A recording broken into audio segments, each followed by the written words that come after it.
وهو كافر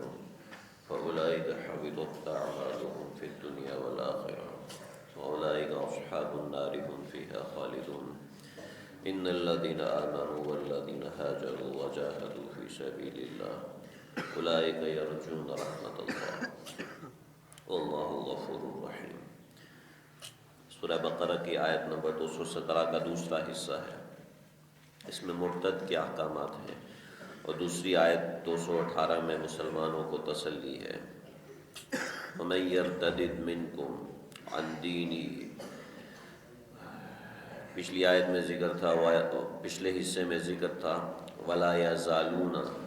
یہ لوگ نہیں ختم کریں گے، يُقَاتِلُونَكُمْ، کہ وہ تم سے لڑائی کرتے رہیں، حَتَّى يَرُدُّونَكُمْ عَنْ دِينِكُمْ إِنِ اسْتَطَاعُوا، کہ وہ تمہیں تمہارے دین سے جب تک نہ پھیر لیں ان کی استطاعت کے مطابق، اس وقت تک یہ تم سے لڑائی کرتے رہیں گے۔ پھر اللہ فرما رہے ہیں وَمَن يَرْتَدِدْ مِنْكُمْ، اور تم میں جو کوئی دین سے پھر گیا، فَيَمُتْ، اور وہ اسی حالت میں مر گیا، وَهُوَ كَافِرٌ، کہ وہ کافر تھا، فَأُولَئِكَ حَبِطَتْ أَعْمَالُهُمْ، تو ایسے لوگوں کے اعمال کو ضبط کر لیا جائے گا، ختم کر دیا جائے گا، پھر دنیا کے حساب سے بھی، والآخرہ، اور آخرت کے حساب سے بھی، وَأُولَئِكَ أَصْحَابُ النَّارِ، اور یہ لوگ جہنم میں ہیں، ہم فیہا خالدون، اور ہمیشہ ہمیشہ جہنم میں رہیں گے۔ اور وہ مسلمان جنہوں نے متشابہ ہو کر جہاد کیا تھا، ان کو ڈر تھا کہ پتہ نہیں ہمارا جہاد قبول ہوگا یا نہیں ہوگا، اور ہم اس کے اندر کتنے بڑے گناہ گار ہیں، تو اللہ تعالیٰ نے فرمایا ان الذین آمنوا، بے شک وہ لوگ جو ایمان لائے، والذین ہاجروا، پھر انہوں نے ہجرت بھی کیا، عبداللہ بن جحش رضی اللہ تعالیٰ عنہ، اور حضرت سعد بن ابی وقاص رضی اللہ تعالیٰ عنہ، عتبہ بن غزوان رضی اللہ تعالیٰ عنہ، یہ سب صحابہ مہاجر بھی تھے، اور ظاہر بات ہے ایمان بھی لائے تھے، وجاہدوا فی سبیل اللہ، اس کے ساتھ انہوں نے اللہ کے راستے میں جہاد کیا ہے، اولئک یرجون رحمت اللہ، ایسے لوگوں کو تو اللہ کی رحمت سے متوجہ رہنا چاہیے، اللہ کی رحمت سے رجوع رہنا چاہیے، واللہ غفور الرحیم، ہاں جو غلطی ہوئی ہے اللہ اس کو معاف کرنے والے ہیں۔ تو یہ دو آیاتیں ہیں۔ وَمَن يَرْتَدِدْ مِنْكُمْ عَنْ دِينِهِ، بھئی بچے خاموش ہو جاؤ یار، خاموش ہو جاؤ یار 2 منٹ کے لیے۔ مرتد جو ہو جاتا ہے، مرتد کیا ہوتا ہے پہلے اس کو سمجھ لیا جائے۔ جو شخص پہلے مسلمان تھا، پھر اس نے اپنا عقیدہ تبدیل کر کے کافر ہو گیا، قادیانی ہو گیا، یا عیسائی ہو گیا، یا کسی دوسرے مذہب میں چلا گیا، تو ایسا آدمی مرتد کہلاتا ہے، لیکن اپنے اختیار سے چلا گیا۔ ایسا نہیں ہے کہ غلطی سے کوئی جملہ نکل گیا کہ جس سے آدمی اس کو مرتد سمجھے، اپنے اختیار سے چلا گیا تو ایسا آدمی مرتد کہلاتا ہے۔ اسی طریقے سے ایسا آدمی جو جان بوجھ کر آپ صلی اللہ علیہ وسلم کی شان میں گستاخی کرے، یا جان بوجھ کر کسی دین کے فرض کو ٹھکرائے، ایسا آدمی مرتد۔ ٹھکرانے کا مطلب ہے عقیدے کے اعتبار سے، جیسے نماز کوئی نہیں پڑھتا تو اس سے وہ مرتد نہیں ہوتا، لیکن انکار کر دیتا ہے کہ یہ نماز ہے ہی نہیں ہے، یہ نماز کوئی دین کے اندر نہیں ہے، یہ ابھی گھڑی ہوئی باتیں ہیں، کوئی نہیں ہے، سب غلط ہے، تو ایسا آدمی مرتد کہلاتا ہے جو جان بوجھ کے ایسا معاملہ کرے۔ اس کا حکم یہ ہے کہ اگر مرد ہے تو 3 دن تک اس کو سمجھایا جائے گا، کچھ نے اور بھی گنجائش دی ہے 1 ہفتے تک، تو اس کو سمجھایا جائے گا، اگر وہ سمجھ گیا تو ٹھیک ہے، اور اگر سمجھا نہیں تو اس کو قتل کر دیا جائے گا۔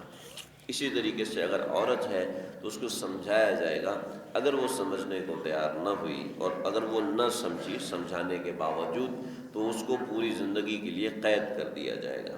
تو یہ حکم ہے مرتد کے لیے۔ تو یہاں پر اللہ تعالیٰ نے جو مرتد کے حوالے سے فرمایا ہے کہ اس میں 2 چیزیں ہیں۔ امام ابو حنیفہ رحمۃ اللہ علیہ اور امام شافعی رحمۃ اللہ علیہ دونوں کا اختلاف ہے۔ امام ابو حنیفہ فرماتے ہیں کہ جیسے ہی مرتد ہوا، اس کا حج بھی ختم ہو گیا، اس کا نکاح بھی ختم ہو گیا، اس کی جو عبادات تھی اس پر اس کو ثواب ملا تھا، وہ ثواب بھی سارا کا سارا ختم ہو گیا۔ امام شافعی رحمۃ اللہ علیہ فرماتے ہیں باقی سب باتیں ٹھیک ہیں، لیکن حج اس کو اگر مسلمان ہو گیا تو دوبارہ اس کو حج نہیں کرنا پڑے گا۔ بہرحال یہ صرف ایک مسئلے کے اندر ارتداد کے ایک مسئلے میں اختلاف ہے۔ امام ابو حنیفہ فرماتے ہیں کہ اگر مرتد ہو گیا، مرتد ہونے کے بعد سمجھایا اور مسلمان ہو گیا، اب اس کو حج بھی دوبارہ کرنا پڑے گا، نکاح بھی دوبارہ کرنا پڑے گا۔ اور امام شافعی رحمۃ اللہ علیہ فرماتے ہیں کہ اگر دوبارہ مسلمان ہو گیا تو نکاح تو دوبارہ کرنا پڑے گا لیکن حج دوبارہ نہیں کرنا پڑے گا، کیونکہ دو شرطیں ہیں۔ ایک یہ ہے فَأُولَٰئِكَ حَبِطَتْ أَعْمَالُهُمْ فِي الدُّنْيَا وَالْآخِرَةِ کے لیے دو شرطیں ہیں۔ وَمَن يَرْتَدِدْ مِنكُمْ عَن دِينِهِ، جو اپنے دین سے مرتد ہو گیا، فَيَمُتْ، اور وہ مر گیا، تو یہ دو شرطیں لگاتے ہیں۔ لیکن بہرحال صرف مرتد ہوتے ہی سارے کے سارے احکامات ختم ہو جاتے ہیں، یعنی کہ جو اس نے نیکیاں کی ہیں، جو اس نے اعمال کیے ہیں، وہ سب کے سب اعمال اس کے ختم ہو جاتے ہیں۔ ایک آدمی مرتد ہو گیا، اس کے والد کا انتقال ہو گیا، اس کو اس کی میراث میں سے کوئی کسی قسم کا حصہ اور 1 روپیہ بھی نہیں دیا جائے گا۔ یہ دنیا کے اندر حبط عمل ہوتا ہے۔ دنیا کے اندر اعمال کا حبط یہ ہے کہ جو آدمی مرتد ہو جاتا ہے اس کے ساتھ یہ معاملہ ہوتا ہے۔ اللہ تعالی ہم سب کو ارتداد سے بچائے۔ پھر یہ مرتد جو ہے اس کا حکم تھوڑا سا ہلکا ہے کہ جو مرتد ہو گیا، لیکن جو شخص ایسا ہے کہ جس نے نبی کریم صلی اللہ علیہ وسلم کی شان میں گستاخی کی ہے، اب یہ ایسا مرتد ہے تو ایسے مرتد کی توبہ بھی قبول نہیں ہوتی، اس کا حکم صرف قتل کرنا ہوتا ہے، اس کو قتل کیا جائے گا۔ امام ابو حنیفہ فرماتے ہیں 1 دفعہ معافی دی جائے گی، دیگر ائمہ فرماتے ہیں 1 دفعہ بھی معافی نہیں دی جائے گی، بلکہ اس کو ایسا آدمی مردود ہے، ایسے آدمی کو چھوڑا نہیں جائے گا، بھلے اس سے کیسے بھی معافی مانگے اس کو قتل کر دیا جائے گا۔ لیکن بہرحال ابھی رخصت ہے کہ اگر وہ توبہ کر لیتا ہے، معافی مانگ لیتا ہے، تو ایسے مرتد کا ایمان قبول کر لیا جائے گا، ورنہ دیگر اکابرین فرماتے ہیں ایمان بھی ایسے مرتد کا قبول نہیں ہے۔ تو ارتداد یہ سب سے زیادہ خطرناک چیز ہے، کفر سے زیادہ سنگین جو ہے وہ ارتداد ہے۔ اللہ تعالیٰ کا لہجہ بالکل اچانک سخت ہو گیا، وَمَن يَرْتَدِدْ مِنْكُمْ عَن دِينِهِ، تم میں جو بھی پھرا اپنے دین سے، فَيَمُتْ، اور اس کا ایک ترجمہ ہے اور وہ مر گیا، اور دوسرا جو فیمت وہ مر جائے، وہ کافر، وہ کافر ہے۔ تو اللہ تعالیٰ کا لہجہ یہاں پر اس ترجمے کے حساب سے دیکھا جائے تو بہت سخت ہے۔ دونوں ترجمے اپنی جگہ پر ٹھیک ہیں کہ وَمَن يَرْتَدِدْ مِنْكُمْ عَن دِينِهِ، کہ جو اپنے دین سے پھر گیا تو اور وہ مر بھی گیا، وہ کافر، تو وہ کافر ہے۔ امام شافعی رحمۃ اللہ علیہ اس حساب سے ترجمہ فرماتے ہیں، اور امام ابو حنیفہ رحمۃ اللہ علیہ کے حساب سے ترجمہ ایسے ہوگا کہ اللہ کو غصہ ہے، کوئی دوسری شرط نہیں ہے، بس ایک شرط ہے کہ جو مرتد ہو گیا فیمت، بس وہ مر جائے، وہ کافر، ایسا آدمی کافر ہے، مسلمانوں میں اس کا شمار نہیں ہوگا۔ اولئک حبطت اعمالهم فی الدنیا، دنیا کے اندر حبط عمل یہ ہے، حج اس کا ختم ہو گیا،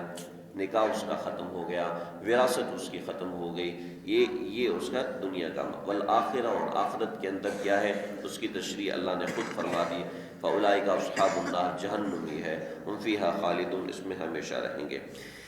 آیت کے شروع میں یسألونک عن الشہر الحرام، جو میں نے کل عرض کیا تھا، بات یہ تھی کہ 7 صحابہ گئے تھے، ان میں سے 2 واپس آ گئے۔ اب وہ بڑے پریشان تھے کہ مال غنیمت بھی رکھا ہوا تھا، یہ ہمیں کتنا بڑا گناہ ملا ہے کہ ہم نے ایک حرام کام کی ابتدا کر دی ہے، تو بہت زیادہ پریشان تھے۔ تو اللہ تعالیٰ نے ان کی تائید کے لیے یہ آیت اتاری۔ حضرت سعد بن ابی وقاص اور حضرت عتبہ بن غزوان رضی اللہ تعالیٰ عنہما، یہ دونوں آپ صلی اللہ علیہ وسلم کے پاس آئے، شدید پریشانی کا اظہار کیا کہ ہمارا کیا بنے گا۔ حضرت ابراہیم علیہ السلام سے روایت چلتی ہوئی آ رہی ہے کہ اشہر حرم کا احترام کیا جاتا ہے، ہم سے غلطی ہو گئی ہے، اس کا کفارہ کیا ہوگا؟ تو اللہ تعالیٰ نے مرحم رکھا، ان الذین آمنوا، یہ وہ لوگ ہیں جو ایمان بھی لائے ہیں، والذین ہاجروا، پھر انہوں نے ہجرت بھی کی ہے، پھر وجاہدوا فی سبیل اللہ، اور اللہ کے راستے میں جہاد بھی کیا ہے، اولئک یرجون رحمت اللہ،